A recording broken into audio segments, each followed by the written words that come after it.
आदिदेव भगवान आशुतोष मृत्योर्मृत्युस्वरूपेण मृत्युसंसारखण्डनं मृत्योरीश मृत्युबीज मृत्युंजय नमोस्तुते। शिव शंकर शिवंकर। भगवान शिव की उपासना भारतीय वाङ्मय में अत्यंत व्यापक रूप से होती है। आदिदेव के रूप में शिव की प्रतिष्ठा आज से हजारों वर्ष पहले ही हो चुकी थी, जब मानव संसार की अन्य व्यवस्थाओं और सुविधाओं से सर्वथा अबोध था।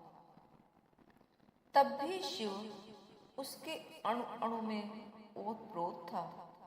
शिव कल्याण की कामना न केवल अपने लिए अपितु समस्त चराचर के लिए की जाती है। सभी कर्म और सभी धर्म शिवमय हो, यह संदेश वेदवाणी का सर्वस्व रहा है। शिव संकल्प सूक्त में मन को तन्मय बनाने की कामना की गई है और संभवतः शिव के लिए ही शंकर शिव शंकर को अव्यक्त से व्यक्त रूप में स्वीकार किया गया हो। शिव के सूर्य, चंद्र और अग्नि रूप तीनों नेत्रों के कारण उन्हें त्रयंबक नाम से संबोधित किया गया है। आस्तिक समुदाय में अनंत देवों की उपासना होती है, किंतु उन सब में शिव को सर्वातिशायी माना जाता है। ब्रह्मा, विष्णु और शिव क्रमशः सृष्टि, स्थिति और संहार के देवता बतलाए गए हैं तथा इसी आधार पर शिव को संहार का देवता कहकर उनकी स्तुति करते हुए स्वरूप का संकेत किया गया है कि श्मशाने स्वाक्रीड़ा स्मरहर पिशाचाः सहचरा स्थिताभस्मलेपः सृगपिनकरोटी परिकरः इत्यादि। अर्थात श्मशान भूमि में निवास, पिशाचों का साहचर्य, चिता भस्म का आलेपन तथा मुंडमाला का धारण, यही सब शिव की संपत्ति है। परंतु भक्तगणों ने इन सब के रहते हुए भी उनके वास्तविक तत्व को पहचाना तथा उसे अभिव्यक्त करते हुए कहा है कि अमंगल्यम शीलम तव भवति नामैवमखिलम तथापि स्मृतां वरद परमं मंगलमसि। अर्थात, हे वरद, उपर्युक्त श्मशानवासादि प्रक्रिया के कारण आपका शील अमंगल रूप है, तो हो उससे हमें कोई प्रयोजन नहीं है, क्योंकि तुम्हारा अकेला नाम ही स्मरणकर्ताओं के लिए अखिल मंगलकारी है। इस प्रकार अमंगल होकर भी मंगल करने की शक्ति शिव के अतिरिक्त अन्य किसी देव में हो सकती है? इस मंगलकारी गुण के साथ शिव को एक और विशेषता है। आशुतोषता। अपनी मस्ती में मस्त रहने वाले भोले बाबा भक्तों की छोटी सी प्रार्थना पर ही प्रसन्न हो जाते हैं, इसलिए उन्हें आशुतोष, शीघ्र प्रसन्न होने वाला कहा गया है। जो जैसी भक्ति की शक्ति रखता है वैसी ही भक्ति करे। शिव जी उसी से प्रसन्न हो जाते हैं। देरी का क्या काम। आशुतोष होने के साथ ही शिव जी औघड़ दानी भी तो हैं। भक्तों के लिए उनका अक्षय भंडार सदा खुला रहता है। जो चाहिए सो ले लो, कोई हिसाब नहीं है। इसीलिए तो एक दिन माता पार्वती ने कह ही दिया, कोई चढ़ावत चारिक चावल, कोई धतूरे को पुष्प दियो है, कोई चढ़ावत बेल की पाती, कोई ने हर हर नाम लियो है। गौरी हंसी मुख आंचल देय कह, देख पिया ठग लोक भयो है। भोरे से कंत हमारे इन्हें दे दे, धतूरा धन लूट लियो है। और इसी भोलेपन के कारण भगवती जगदम्बा अन्नपूर्णा बनकर भक्तों के यहाँ अन्न धन आदि को वृद्ध करती रहती हैं। भगवान शिव की अपरिग्रह वृत्ति का परिचय हम उनके दिगंबर, कृतिवासस चर्मधारी, श्मशान निवास, भस्म धारण जैसे अनेक उपकरणों से प्राप्त कर सकते हैं। नीलकंठ नाम से संसार के सामने जो उदाहरण प्रस्तुत होता है, उनकी समानता अन्यत्र कहाँ मिल सकेगी। देखिए, समुद्र मंथन हुआ, 14 रत्न निकले, सभी अच्छी वस्तुएं देवताओं और असुरों को उनकी इच्छा के अनुसार दे दी गई। बचा केवल कालकूट जहर। कौन ले जहर को। शिव ने इसे स्वीकार किया और जगत को शिक्षा दी कि रे मानव, घर में जो बड़ा बूढ़ा होता है उसे जहर पीने की वृत्ति रखनी चाहिए। सभी की बुराइयां अपने ऊपर लेने की क्षमता प्राप्त करनी चाहिए, तभी परिवार प्रसन्न रह सकता है। यदि बड़ा ही खेत को खाने लगे तो कौन लगाएगा बाड़। शिव का यह नीलकंठ रूप आज के युग में सभी वरिष्ठ अधिकारियों, नेताओं तथा परिवार के वृद्ध सदस्यों के लिए आदरणीय और अनुकरणीय है। अच्छी वस्तुओं का मोह त्याग कर उसे परिवार में वितरित कर सभी को सुखी बनाने का नाम ही नीलकंठ बनना है। सीमित साधन, सामान्य रहन सहन, संतुलित आहार विहार, संतोष वृत्ति, निर्भिमानिता, छोटा परिवार, सभी का कल्याण करने की भावना जैसी अनेकानेक बातें भगवान शिव के नामों से ही हम सीख सकते हैं और आत्म कल्याण के साथ साथ सारे जगत का कल्याण करने में सहायक सिद्ध हो सकते हैं। आवश्यकता है दृष्टि बनाने की। जब दृष्टि बनेगी तो उसमें प्रवृत्ति होगी और प्रवृत्ति होने पर भगवान आशुतोष दया करने में विलंब करेंगे ही क्यों। शिव के विविध रूप। शास्त्रों में शिव के शिव स्वरूप के साथ ही उनके रुद्र स्वरूप का भी पर्याप्त वर्णन मिलता है। वे समय समय पर अवतार लेकर देवताओं के संकटों को दूर करने के लिए राक्षसों का भी संहार करते हैं। भगवान शिव का तांडव तो प्रसिद्ध है ही। यह तांडव लीला ही संहार लीला की प्रतीक बताई जाती है। रात्रि के आरंभ काल प्रदोष समय में यह तांडव नृत्य होता है। तब सभी देव और गण इसमें सहयोगी बनते हैं। रावण ने अपने शिव तांडव स्तोत्र के प्रथम पद्य में तांडव का वर्णन इस प्रकार किया है।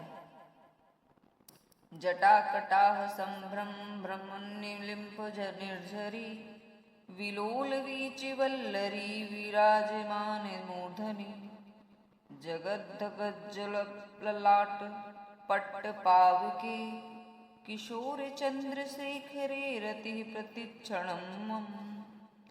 यद्यपि इसमें केवल जटा और तृतीय नेत्र का वर्णन ही प्रमुख है, तथापि नेत्र से अग्नि की लपटों का निकलना तथा जटा के केशों का बिखर कर घूमना, गंगा की लहरियों का चारों ओर छिटकना और बालचंद्र की छटा का भी अपूर्व वर्णन है।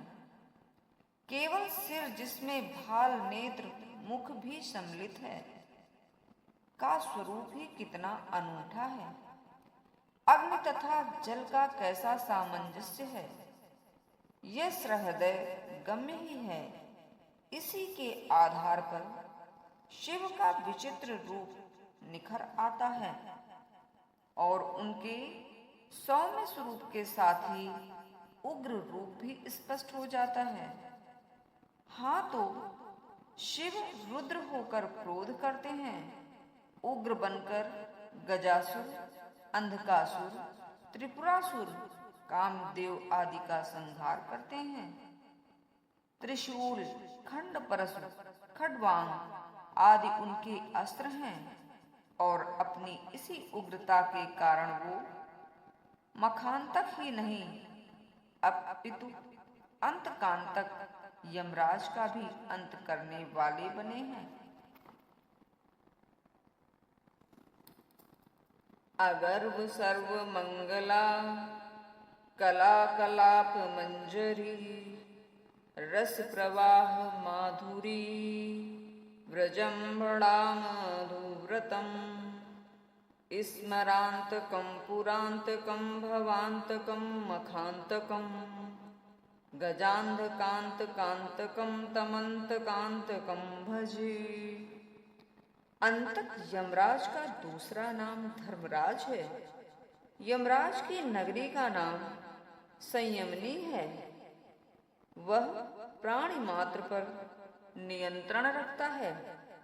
उसका प्रधान लेखक चित्रगुप्त प्रत्येक के कर्मों का पूरा लेखा जोखा रखता है और उसी के आधार पर प्राणियों का कर्मानुसारी योनियों में जन्म मरण होता है। इस दंडाधिकारी की दंडावली में विभिन्न नारकीय यातनाएं अथवा स्वर्गादि सुख की सुविधाएं निश्चित हैं, जिनके आधार पर प्राणी को इस लोक में और मरणोत्तर काल में विभिन्न कष्टों का सामना करना पड़ता है। कहा जाता है कि यमराज की मार बड़ी भयानक होती है। मृत्यु काल के निकट आने पर अपने कर्मों के फलस्वरूप जब यमदूत प्राणी को लेने आते हैं तो बड़े बड़े शूरवीरों के भी छक्के छूट जाते हैं। सांसारिक सतरंगी छत के नीचे जन्मा पला और बड़ा हुआ मानो वही बस जाना चाहता है। उसका घर परिवार उसका अभिन्न अंग हो जाता है, जिसे वह क्षण भर के लिए भी अपने से अलग नहीं रखना चाहता। पर काल की गति विचित्र है। काल किसी को नहीं छोड़ता, असमय में ही हमसे छीन ले जाता है। सोचे हुए विचार पड़े रह जाते हैं। कराल काल के पास दया का क्या काम? किंतु काल के भी काल महाकाल यमराज के पास से छुड़ाने में पूर्ण समर्थ हैं। वे अपने भक्तों को काल के गाल में जाने से बचाते हैं, दुर्गति से बचाकर सुगति प्रदान करते हैं, अल्पायु को दीर्घायु बनाते हैं। इतना ही नहीं, चिरजीवी अमर बनाने में भी वे समर्थ हैं, फिर छोटी मोटी बीमारियों से बचाने की तो बात ही क्या। उनके ऐसे ही अपूर्व गुणों के कारण उन्हें मृत्युंजय कहा गया है। वे अमृतेश्वर हैं तथा उनकी अर्धांगिनी जगदम्बा अमृतेश्वरी हैं। इन दोनों के चरणों में हमारा प्रणाम है। मृत्यु की उत्पत्ति और उससे बचने की आवश्यकता। अथर्ववेद के अनुसार परम ब्रह्म से ब्रह्मा का आविर्भाव हुआ। ब्रह्मा ने सृष्टि का निर्माण किया। जब समस्त लोग प्राणियों की अधिकता से भर गए और श्वास लेने में भी बाधा उपस्थित होने लगी, तो ब्रह्मा जी के नेत्रों से प्रचंड अग्नि उत्पन्न हुई और वह प्राणियों को जलाने लगी। ऐसी स्थिति में भगवान शिव ने ब्रह्मा जी से उनके संवरण की प्रार्थना की, जिसके परिणाम स्वरूप उन्होंने अपनी क्रोधाग्नि को अंतरात्मा में लीन कर लिया। उस समय प्रजा के जन्म मरण की व्यवस्था के लिए मृत्यु को जन्म दिया। मृत्यु के द्वारा कार्य करने का आदेश मांगने पर समय समय पर प्राणियों के संहार का आदेश मिला। वह मृत्यु इससे चिंतित होकर रो पड़ी। उसने आंसू दोनों हाथों में ले लिए। आगे चलकर वे ही रोग बने और जब प्राणियों की मृत्यु निकट आती है, तब काम और क्रोध को प्रेरित करके उनके द्वारा मोहांधकार में डालकर उन्हें वह मार डालती है। उपर्युक्त अश्रु ही मृत्यु का समय निकट आने पर ज्वरादि रोग बन जाते हैं। मृत्यु तो एक दिन सबकी होती ही है, क्योंकि जातस्य ही ध्रुवम मृत्यु के अनुसार जो पैदा हुआ है, ध्रुवम मृत्यु, उसकी मृत्यु ध्रुव है। किंतु मृत्यु यदि असमय में ही आ जाए तो वह किसी को इष्ट नहीं है। प्राचीन काल में ही ऋषि मुनि इस प्रकार की सिद्धि प्राप्त करके अपने जन्म को सफल बनाने के लिए प्रयत्नशील रहते थे। उसका मूल कारण था ब्रह्मचर्य एवं तप। कहाँ है ब्रह्मचर्ये तपसा देवा मृत्युमुमाधन, अर्थात देवताओं ने ब्रह्मचर्य और तप से ही मृत्यु को दूर किया था। जीवेम शरदः शतम, 100 शरद तक हम जिए की कामना के पीछे यही रहस्य था। मानव जीवन प्राप्त करके रोगादि से ग्रस्त रहने पर इहलोक और परलोक की कोई साधना नहीं की जा सकती। स्वस्थ मन और स्वस्थ तन जीवन की वास्तविक धन है। शरीर माध्यम खलु धर्म साधनम, धर्म साधन के लिए शरीर पहला साधन है। शरीर नहीं तो धर्म नहीं। मृत्यु एवं उसके सहयोगी रोगों से बचे रहने के लिए वेदों का साक्षात आदेश प्राप्त है। अथर्ववेद में कहा गया है कि अंतकाय मृत्युवे नमः प्राणा अपाना इहते रमन्ताम, इहामस्तु पुरुषः सहासुना सूर्यस्य भागे अमृतस्य लोके। समस्त विश्व संहारक ईश्वर को प्रणाम है। हे मनुष्य, तेरे प्राण और अपान तेरे शरीर में सुख से चिरकाल तक रहें। तेरा जीवन प्रकाशमय सूर्य अमृतमय दीर्घ काल तक विचरता रहे। उत्क्रामातः पुरुषमाव पत्या मृत्योः खड्गमीष्मो मुञ्जमानः माचित्था अस्माल्लोकादग्नि सूर्यस्य चन्द्रसः। हे मानव, तू मृत्यु से ऊपर उठ, अधः पतन की ओर मत जा। इन मृत्यु बंधनों से स्वयं को मुक्त कर दीर्घ जीवन प्राप्त कर और मृत्यु लोक से अपने आप को दूर मत कर। उद्यानं ते पुरुष नावयानं जीवातुं ते दच्छतातिं कृणोमि आहिरोहेममृतं सुखं रथं थजीर्विदाथदामावदासि। हे मनुष्य, उन्नति कर, अवनति मत कर। इसी के लिए तुझे जीवन और बल प्रदान करता हूँ। तेरा वह उत्तम शरीर रूपी रथ है जो अजरत्व अमरत्व प्रदायक है। इसमें रहते हुए ही अमरत्व प्राप्त कर तथा अभ्युदय का अनुभव हो जाने पर दूसरों को भी योग्य मार्ग दिखा। ऐसे मंत्रों से स्पष्ट है कि मानव को स्वयं मृत्यु पर विजय पाकर आत्म कल्याण तथा लोक कल्याण के लिए अग्रसर होना चाहिए। महर्षि वेदव्यास ने भी इस मृत्यु के बारे में कुछ ऐसे ही विचार व्यक्त करते हुए महाभारत के शांति पर्व में कहा है, सुप्तं व्याघ्रं महोघो वा मृत्युरादाय गच्छति सच्चिन्मान्कमेवैनं कामानाशवित्रप्तकम्।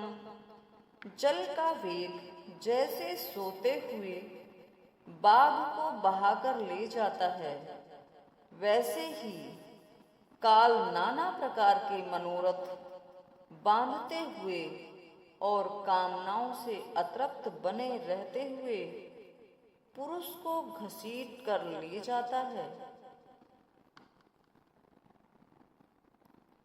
भेड़ के बच्चे को जैसे बाघिन उठाकर ले जाती है, ऐसे ही मृत्यु पकड़कर ले जाती है। पुरुष यह सोचता रहता है कि मैंने यह कार्य कर लिया, यह कार्य करना बाकी है और इतना आधा किया है तथा अभी आधा और पूरा कर लूंगा। एवमिहासमायुक्तं मृत्युरादाय गच्छति कृतानां फलं प्राप्तं कार्याणां कर्मसंगिनाम्। इस प्रकार की इच्छाओं से मुक्त मनुष्य को उसके किसी काम का विचार ना करके उसकी इच्छाओं को पूर्ण किए बिना ही मृत्यु उसे पकड़कर ले जाती है। इसी प्रकार मनुसंहिता में भी मृत्यु आने का कारण बताया गया है। वेदी आदि शास्त्रों का अभ्यास न करने से, आचार विचार का त्याग कर देने से, आलस्य करने से तथा अन्य दोष से विप्रों ज्ञानियों को मृत्यु नष्ट करना चाहती है। इसी के साथ आहार विहार की अनियमितता और सात्विक तत्व के अभाव से भी मृत्यु का आक्रमण जल्दी होता है, जिसमें आयु, बुद्धि, बल, आरोग्य, सुख और प्रीति को बढ़ाने वाले रसयुक्त, चिकने, स्थिर रहने वाले तथा स्वभाव से प्रिय लगने वाले आहार ही उत्तम होते हैं। चटपटे, कड़वे, तीखे, गरम, अस्वादु, उत्तेजक और रूखे आहार से रोग बढ़ते हैं तथा बुद्धि और स्वभाव राजस और तामस बन जाते हैं। संभवतः इन्हीं सबसे प्रेरणा पाकर प्राचीन काल से ही ऋषि मुनियों ने अपनी दैनिक प्रार्थनाओं में ये मंत्र जोड़ दिए थे। अस्तो मां सद्गमय, हे प्रभु मुझे असत से सत की ओर ले चल। तमसो मां ज्योतिर्गमय, हे प्रभु मुझे अंधकार से प्रकाश की ओर ले चल। मृत्योमामृतम गमय, हे प्रभु मुझे मृत्यु से अमृत की ओर ले चल। अमृत प्राप्ति का अधिकार तथा उसके दाता महामृत्युंजय। मनुष्य अमृत का पुत्र है, अमृत ही उसका स्वरूप है, अमृत से ही उसका जन्म हुआ है, अमृत के सहारे ही उसकी स्थिति, गति और श्री वृद्धि है। अमृत स्वरूप में स्थित प्राप्त करने में भी उसकी जीवन की सार्थकता है तथा अमृत स्वरूप में प्रतिष्ठा लाभ करने का उसका जन्म सिद्ध अधिकार है। यही कारण है कि हमारे शास्त्र सदा से मनुष्य को यह प्रेरणा देते रहे हैं, हे मनुष्य तू अपने आप को पहचान, अपनी आत्म चेतना को जागृत कर और इस सनातन सत्य को पूर्ण रूप से आत्मसात कर ले कि मैं अमृत का पुत्र हूँ, मृत्यु लोक में अवतीर्ण हुआ हूँ, अमृत के द्वारा ही मेरी सत्ता का निर्माण हुआ है। मेरे चारों ओर की सभी वस्तुएं मृत्यु के अधीन होने पर भी मैं स्वस्वरूपतः अजर अमर हूँ। मैं जो कुछ लेकर इस जगत में विहार कर रहा हूँ उस सबको मृत्यु खा जाती है, पर तू मुझे स्पर्श करने की क्षमता भी मृत्यु में नहीं है। मैं मृत्यु के राज्य में अपने को मृत्युंजय के रूप में प्रतिष्ठित करके अमृत की विजय पताका फहराने के लिए उत्पन्न हुआ हूँ। जन्म लेते ही मनुष्य शिशु को मृत्यु की अनुचर शक्तियां भीतर और बाहर से घेर लेती हैं। उस समय वह अपने आप को भूल जाता है। उसमें ना ज्ञान का प्रकाश होता है और ना ही कर्म की शक्ति होती है, ना ही शक्ति की दृष्टि होती है और ना ही इच्छा शक्ति का प्रभाव होता है। उस समय वह मृत्युमय संसार की अगणित शक्तियों के हाथ की एक कठपुतली मात्र होता है। ऐसा लगता है मानो मृत्यु किसी भी समय उसको पास अपना ग्रास बना सकती है। उसके देह, इंद्रिय, मन सभी मृत्यु के अधीन होते हैं, पर उसका उनके ऊपर कोई प्रभाव नहीं रहता है। उस असहाय अवस्था में उसके माता पिता एवं परिवार, मित्रगण आदि उसकी क्या सहायता कर सकते हैं। वो तो केवल सांत्वना और आवश्यक उपचार करके अपने कर्तव्य का निर्वहन करते हैं, किंतु वस्तुतः मृत्यु को जीतने का उपाय तो साधना, उपासना और आराधना ही है। सर्वशक्तिमान परमात्मा की असीम कृपा ही मृत्यु से बचाकर अमृत दिलाने में समर्थ है। इसीलिए वह मृत्युंजय है, अमृतेश्वर है। शिव की जटा में जो चंद्र कला है वही अमृत कला है। वे अपने भक्त को उसी के द्वारा अमर बनाते हैं। पुराणों में प्रसिद्ध कथा है कि भगवान विष्णु ने शिव जी की कृपा को प्राप्त करने के लिए सहस्र कमलों से भगवान शिव जी की पूजा की थी। उसमें परीक्षा के निमित्त से अंतिम संख्या का एक कमल कम हो गया था। विष्णु ने अपने स्थान से न उठने का निर्णय कर रखा था।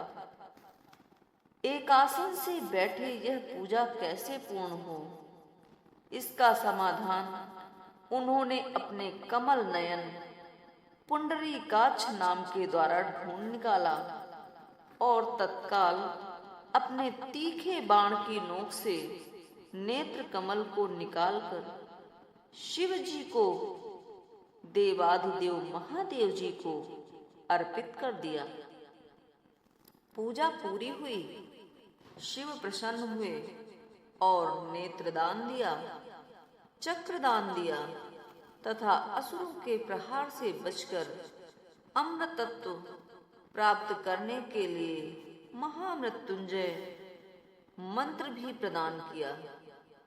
वही मंत्र देवताओं को विष्णु ने बतलाया और वे अजर अमर बन गए।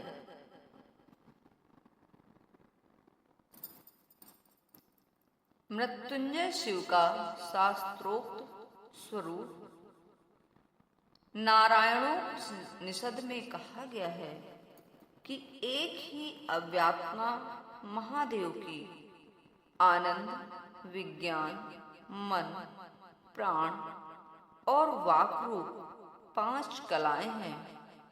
इनमें आनंद कला में रूप मृत्युंजय शिव हैं, विज्ञान दक्षिणामूर्ति रूप है, मन कामेश्वर रूप है, प्राण पशुपति नील लोहित रूप है और वाक भूतेश रूप है। उपर्युक्त उपनिषद प्रदर्शित तत्व के आधार पर ही आनंद प्राप्ति के लिए निरंतर चिरकाल से श्री मृत्युंजय भगवान की साधना, पूजा, स्मरण होता आया है। शास्त्रों में देवताओं के स्वरूप का परिचय प्राप्त करने के लिए साक्षात वर्णन के अतिरिक्त उनके ध्यान पद्य भी पूर्ण सहायक होते हैं। शारदा तिलक में मृत्युंजय भगवान का एक ध्यान पद्य इस प्रकार प्राप्त होता है। चंद्रकाग्नि विलोचनम स्मित मुखम पद्यद्वयांतः स्थितम मुद्रा पाश मृगाच्छ सूत्र विलसत पाणिम हिमांशु प्रभम कीटेरेन्दु गल सुधा तनुम हाराधुभुज ज्वलम कांत्या विश्व विमोहनम पशुपतिम मृत्युंजयम भावये। इसके आधार पर मृत्युंजय शिव का स्वरूप चंद्र, सूर्य और अग्नि रूप त्रिनेत्र, प्रसन्न मुख, 2 पद्म कमलों में स्थित मुद्रा प्रास मृग और अक्षसूत्र मालाओं को 4 हाथों में धारण किए हुए हैं। चंद्रमा जैसे गौरवर्ण मस्तक पर विराजमान, चंद्रकला से बहती हुई सुधा से अभिषिक्त शरीर वाले, हार आदि आभूषणों से दैदीप्यमान, अपनी शांति से विश्व को मोहित करने वाले के रूप में प्रकट होता है। इसमें कमलासन, आनंद स्वरूप, प्रतिष्ठात्मिका शक्ति का, मुद्रा अभय प्राण शक्ति का, पास दंड प्रदान सामर्थ्य का, मृगत्रयी विद्या और माला शब्दात्मक स्फोट का प्रतीक माना गया है। 2 हाथों से 2 अमृत घटों द्वारा अपने सिर पर अभिषेक करते हुए अन्य 2 हाथों से मृग तथा अक्षमाला को धारण किए हुए और अन्य 2 हाथों में अमृत से पूर्ण 2 घट अपने गोद में रखे हुए कैलाश पर्वत के समान गौरवर्ण स्वच्छ कमल पर विराजमान नवीन चंद्रमा युक्त मुकुट वाले त्रिनेत्र भगवान शिव का मैं स्मरण करता हूँ। इस पद्य में प्रतीत होता है कि महामृत्युंजय शिव खटभुज हैं और उन भुजाओं में से 4 में अमृत कलश लिए हुए हैं। इससे ऐसा लगता है कि वे अमृत से ही स्नान करते हैं। अमृत का ही पान करते हैं और अमृत ही भक्तों को पिलाकर उन्हें अमृत और अमर बनाते हैं। धन्यवाद। ओम नमः शिवाय।